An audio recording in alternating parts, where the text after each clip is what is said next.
શક્તિ food કિચનમાં તમારું સ્વાગત છે। આજે આપણે બનાવીશું લીલી મકાઈની ભેળ। આ ભેળ એટલી ટેસ્ટી બને છે કે ખાવાની તો ખૂબ જ મજા આવશે। તો ચાલો મારા શક્તિ ફૂડ કિચનમાં અને ભેળ બનાવવાનું શરૂ કરીએ। એના માટે મેં 4 મકાઈ ડોડા લીધા છે। આ મકાઈ ડોડા મેં અમેરિકન મકાઈ ડોડા આવે છે તે લીધા છે। નોર્મલ મકાઈ ડોડા પણ આપણે લઈ શકીએ છીએ।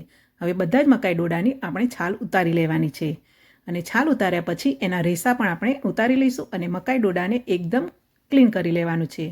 હવે આ જ રીતે બધા જ મકાઈ ડોડાની છાલ ઉતારી લઈએ અને છાલ ઉતાર્યા પછી હવે એમાંથી આપણે દાણા કાઢવાના છે। તો દાણા કાઢવા માટે નાઈફ વડે આ રીતે કટ લગાવીશું એટલે બધા જ મકાઈના ડોડાના દાણા નીકળી જશે। મકાઈ ડોડું કુમળું હોય એવું લેવાનું છે એટલે એના દાણા પણ કુમળા હશે। અમેરિકન મકાઈ ડોડામાં થોડા દાણા મોટા હોય છે અને એની ભેળ આપણને ખાવાની ખૂબ જ મજા આવે છે। તો આ રીતે નાઈફ વડે ચારે બાજુથી બધા જ દાણાને આપણે કાઢી લઈશું। તો આ જ રીતે મેં બધા દાણા કાઢી લીધા છે। એ રીતે બીજા મકાઈ ડોડાના પણ મેં દાણા કાઢી લીધા છે। હવે આ દાણાને આપણે કુકરમાં લેવાના છે। હવે કુકરમાં બધા જ દાણા ઉમેરી લઈશું અને કુકરમાં દાણાને આપણે બાફી લેવાના છે। હવે હાથ વડે આપણે બધા દાણાને છૂટા પાડી લઈશું। હવે દાણાને બફાવવા માટે એમાં 1 કપ જેટલું દૂધ ઉમેરવાનું છે। અહીંયા અડધા કપના માપનો કપ છે એટલે 2 વખત આપણે દૂધ ઉમેરી લઈશું। જો આપણને મકાઈ ડોડા સાથે દૂધનો વિરુદ્ધાહાર લાગતો હોય તો પાણી પણ ઉમેરી શકીએ છીએ। તો 1 કપ પાણી ઉમેરીને પણ આ દાણાને આપણે બાફી શકીએ છીએ। હવે કુકરનું ઢાંકણ બંધ કરી દઈશું અને દાણાને બફાવવા માટે ગેસ પર મૂકી દઈશું અને એમાં 3 સીટી આપણે આવવા દઈશું। તો હવે કુકરને આપણે ગેસ પર મૂકી દઈએ। હવે ત્યાં સુધી બીજી આગળની તૈયારી પણ આપણે કરી લઈએ। એના માટે 1 ટામેટું, 1 ડુંગળી અને 2 લીલા મરચાં લીધા છે। એને ઝીણા પીસમાં સમારી લઈએ। ધાણાને પણ આપણે ઝીણા સમારી લઈશું। હવે કુકરમાં 3 સીટી થઈ ગઈ છે। કુકરને નીચે ઉતારી લઈએ અને કુકરમાંથી હવા નીકળી જાય અને ઢાંકણું ઠંડુ થઈ ગયું છે। તો હવે ઢાંકણું ખોલી લઈએ। હવે દાણાને ચમચી વડે 1 વખત હલાવી લઈએ। તો હજુ પણ એમાં દૂધ છે તો કુકર ખુલ્લું રાખીને ગેસ પર મૂકીશું અને વચ્ચે વચ્ચે હલાવતા રહીશું।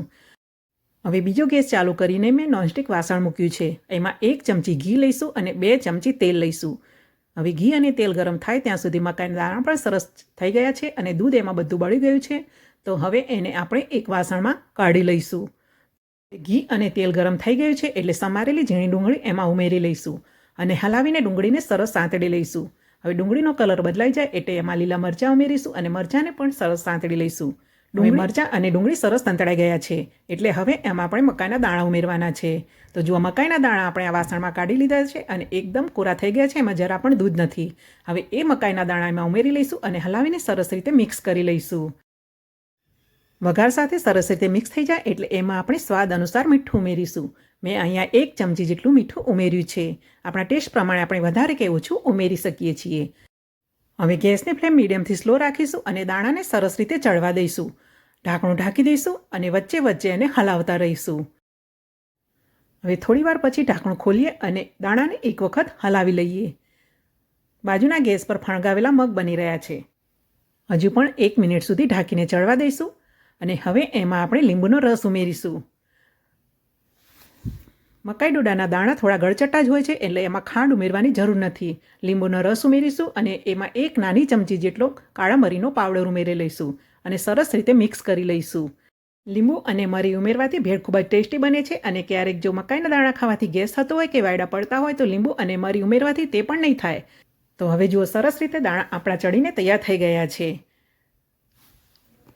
હવે ભેળનો કલર સરસ આવે એના માટે એમાં અડધી ચમચી જેટલી હળદર ઉમેરીશું અને હલાવીને મિક્સ કરી લઈશું। ન ઉમેર્યું હોય તો સ્કીપ પણ કરી શકાય છે। હવે ગેસની ફ્લેમને બંધ કરી દઈશું અને વાસણને નીચે ઉતારી લઈશું। આ દાણા થોડા ગળચટ્ટા હોય છે એટલે એમાં ખાંડ ઉમેરવાની જરૂર નથી પડતી, પણ જો આપણે ખાંડ ઉમેરવી હોય તો તે પણ ઉમેરી શકાય છે। હવે એમાં ઝીણા સમારેલા ધાણા ઉમેરી લઈએ। હવે ઝીણી સમારેલી ડુંગળી ઉમેરી લઈએ। હલાવીને સરસ રીતે મિક્સ કરી લઈએ।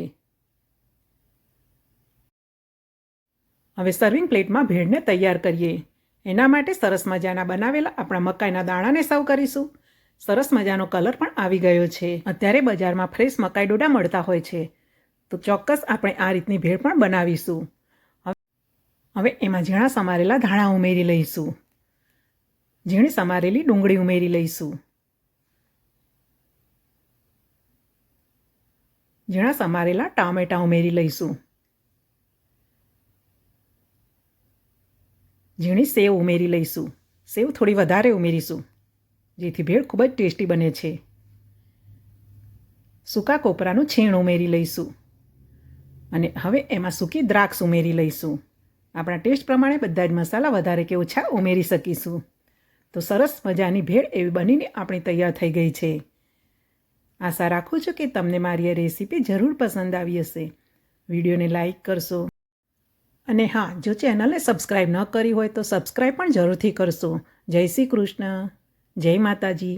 ભેળ ખાવાની મજા માણીએ.